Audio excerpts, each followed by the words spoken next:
What's going on, Trojan family? What up, and welcome to the USC LAFB show. I'm your host, Ryan Dyrud, checking in before the weekend. Maybe checking in again very soon because it seems like this USC recruiting train is not slowing down anytime soon. Rumors, reports, whatever you want to call them, seemingly a new commit may be coming. So I'll just be teasing that, and I'll probably have to jump back on here when it does come. But wanted to jump on here now because more updates to give. Like I said, my goal is to hopefully start doing this almost every day. Obviously, I write USC as well on LAFBnetwork.com, so you can find all of our writing stuff. We got USC articles every single day over there. Would love the support from all of you, as you always show over there as well. But would love to get video platform up there as well. Quick update just for USC LAFB. Our good friend Tim Prangley, many of you probably know him, is bringing his call-in show to LAFB. Super psyched, super pumped, more USC content, different variation besides just my ugly mug. So it'll probably be either Wednesday nights or Thursday nights, potentially starting as early as next week. And it's basically going to be Tim with kind of a rotation of myself, Madman, and Coach. Sometimes maybe all of us will be on there, all four. Sometimes it'll be me and Tim, sometimes Madman and Tim, sometimes Coach and Tim. And obviously taking calls, be a live show. We want to do a lot more live content. We'll bring back our, Victory Sunday show during the season. But if we can do a weekly, all year round live show, and then, anything more we can do, would love to do. I love doing lives. Lives are so much fun to do. For me and Jamal and Coach, not saying Tim's not busy too, but it's just with where the age of our kids, it's a lot more challenging to do lives in the evening, which is obviously when we need to do them. Well, when you guys are not working. But since I do this as a job, like during the day is very easy, but it doesn't make any sense to do a live at 3 p.m., which is where I'm recording right now. So anyway, you don't need to hear all that, but doing more live content, and it's because, you guys are supporting us, and it just means the world. So we'll bring more of that to you. So pumped. Tim's going to be joining us with Madman and Coach and, all of us, the USC LAFB family, and thrilled about it. So just more great content coming your way. But all of that can be found at the USC LAFB YouTube channel. Make sure to subscribe, hit that like button. Always found on LAFBnetwork.com. And we'll still do audio platform for anyone that wants to listen, just audio. We'll put it all under the Salute to Troy banner on Apple, Spotify, wherever you get your podcasts. So we're easy to find. So this show, as always, brought to you by our friends at BetOnline. I say it every week. I'll say it again. Best money lines, best spreads. They got draft props on there right now. If you want to see where, place a wager on, first overall pick, maybe where the Trojans go when you look at Woody Marks or Jaylin Smith or any of those. All that can be found at betonline.ag. Tell them the LAFB network sent you. All right, a couple quick little updates. And I think this is important. This is why I want to talk. It doesn't seem that important, but I think it is. 2 commitments.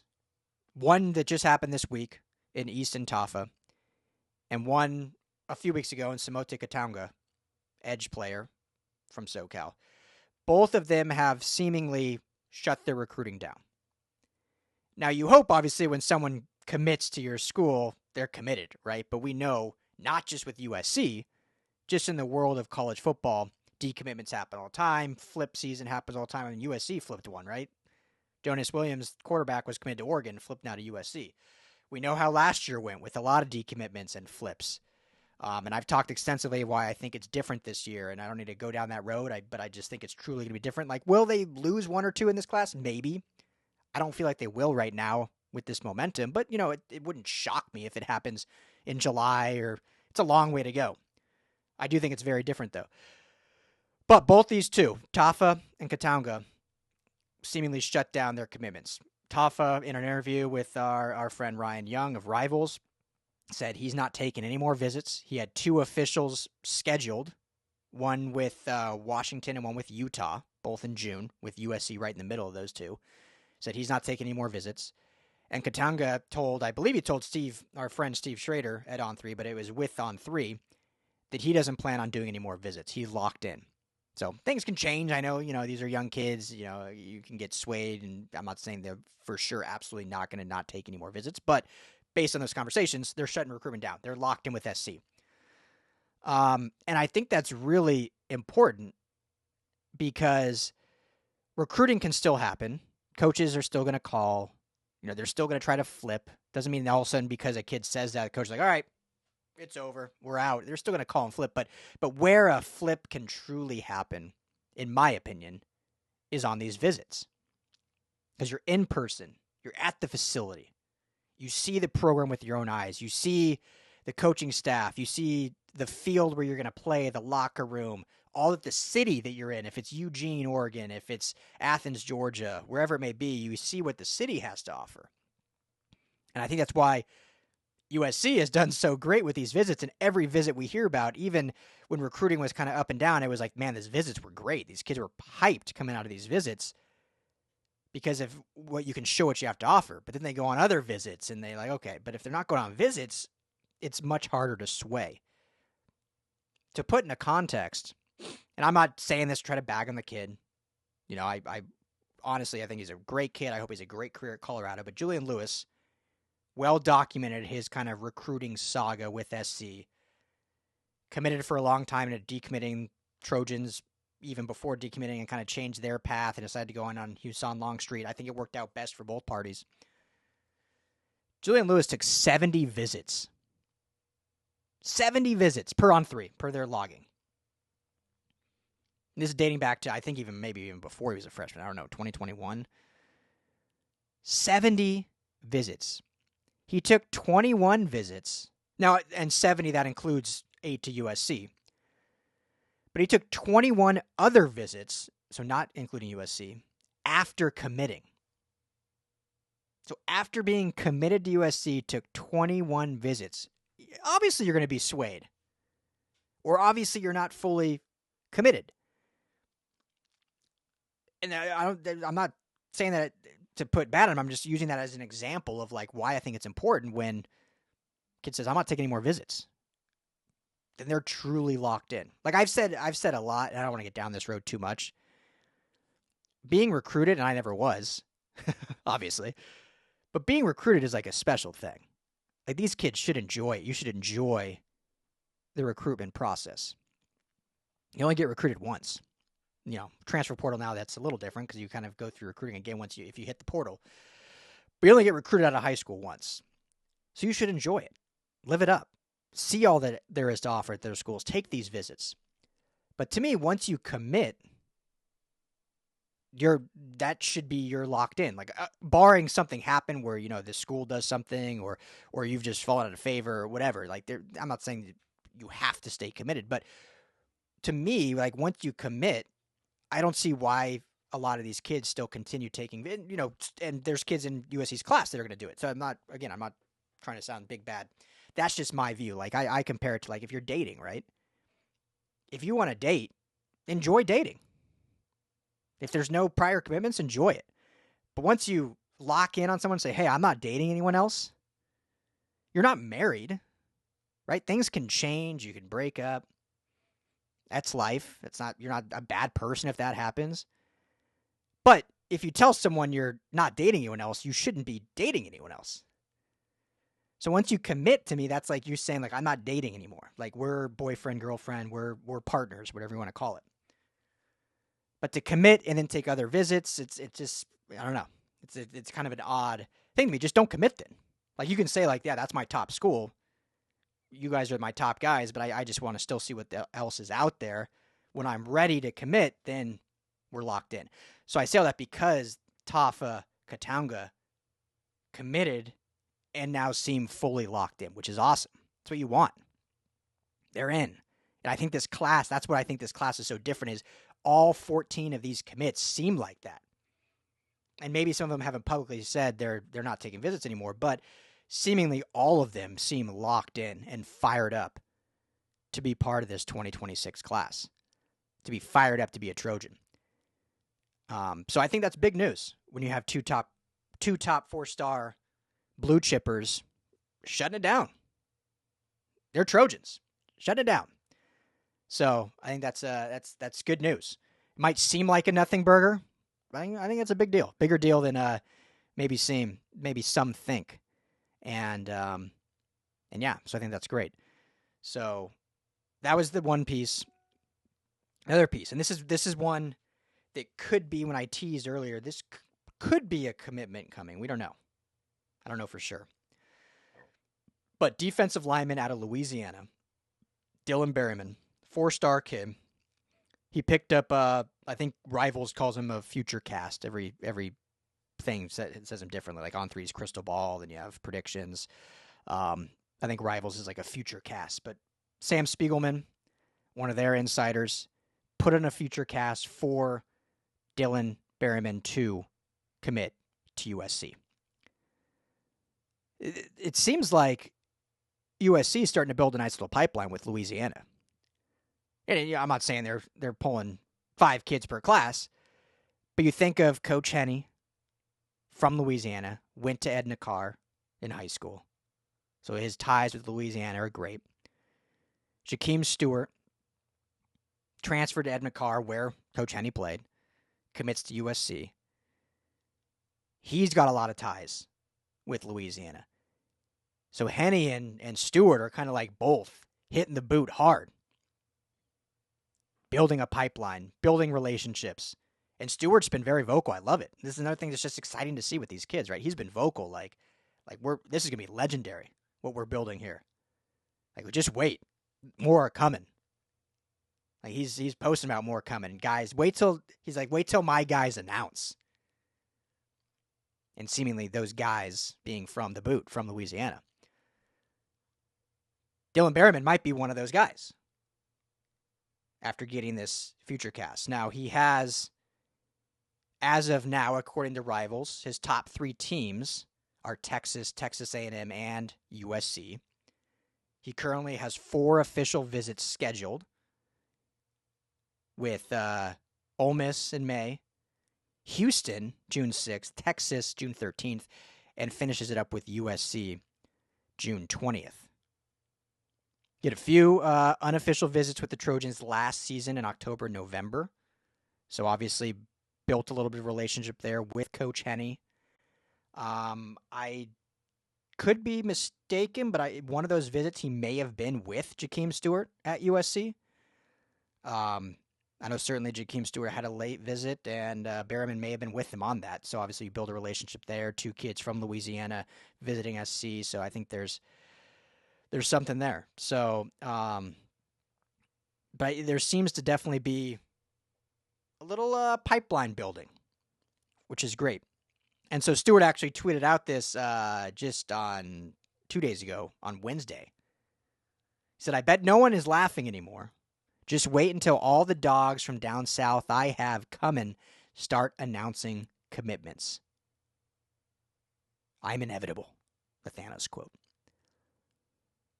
So I mean, he's out there working as a enrolled player. You love to see it. But for Berryman, for those who don't know, 6'2", 305, so a true D tackle. Very athletic. He's a 21st ranked defensive lineman in the country per On3 Industry rankings. 2 spots behind Braden Jones, who was already committed to USC out of the state of Illinois. So would be a great addition to this class to be able to add him as well. So we'll see if a commitment comes, but anytime you get one of those predictions, crystal balls, whatever you want to call them, certainly encouraging. Definitely some breadcrumbs left by Jakeem Stewart, what he's helping do, and then obviously Coach Henney. We know the recruiting prowess, but we know the connection he has with the great state of Louisiana. So would be a great another addition on the defensive line as this class. I mean, it's a ways to go, man, but this class is definitely building something special. And I've said it a lot. I'm sure maybe people are getting sick at it, but I mean, this has the opportunity to be a legendary 2026 class. Can they hang on? Can they keep the momentum? I think they can. GM Chad Bowden. For those that watched my last episode, I apologize. I believe I was saying Chad Savage a few times. So many names. I was trying not to confuse Josh Henson and Zach Hansen, and I ended up confusing Chad Savage and Chad Bowden. I was referring to Chad Bowden last episode, the GM. But he was just on, I think it's called the Victory Podcast, like USC's promoted podcast with Keely Air. And it's like a nice 45-minute conversation. I recommend you guys checking it out if you haven't already. just an awesome dude. He's super real, which I think is refreshing. Crazy smart, crazy knowledgeable, crazy passionate. But he is what ties this all in into why I and many others know that this is different. This momentum is real. This fire is not just smoke, it's fire. And why this class can absolutely be different and sustainable down the stretch, because you have all this thing tying in together. NIL is better. The GM and the front office staff is existent. Just wasn't existent before. The coaching staff is elite. Lincoln Riley back to doing what Lincoln Riley does best. Coaching X's and O's, recruiting, building relationships. It's all humming now in the right direction. And so now it's just to keep that train moving. And Chad Bowden said on that podcast, more are coming. He was talking about momentum, and he even just said more are coming. So whether that's just confidence or saying, like, yeah, guys have committed to us, we just haven't announced it yet, whatever you want to take that as. But I think we all know, based on what we've seen, the tangible evidence, that more are certainly coming. And that's going to be in the light of California kids, but also some national kids. Especially once you get all these official visits coming up. And these unofficial. Kids were on campus again this past week for unofficial visits. So, special time to be a USC Trojan fan. Let's see if they can hang on and keep it going. It's fun seeing the other fan bases start to, I don't want to say like complain. I got no issue with the other fan. I love it. That's what makes sports great. You can, go back and forth, have some fun. But there's definitely been a ramp up of like trying to dig at USC, knowing like, ooh, this is like, okay, this is for real now. This isn't the same USC that was, 18 months ago. 18 months ago, Oregon fans, as was their right, probably had no fear of USC's recruiting. USC is always going to get some kids, some blue chip kids, no matter what. But Oregon 18 months ago was probably like, yeah, cool, you can get a couple, but we're not worried about it. They're worried now. Because it's real. Anyone can see that it's real. Fans or non-fans. People around the country. Look at all of the analysts around the country. I haven't heard Feinbaum in a while. Maybe I just silenced him out. But all the analysts are, there's not this like, what's going on at USC? Like, what's wrong? Like, why can't they get this right? Like, it's USC. Everyone's like, whoa, what's going on at USC? Like, this is the USC we know. The recruiting, the passion, the belief. It's all there.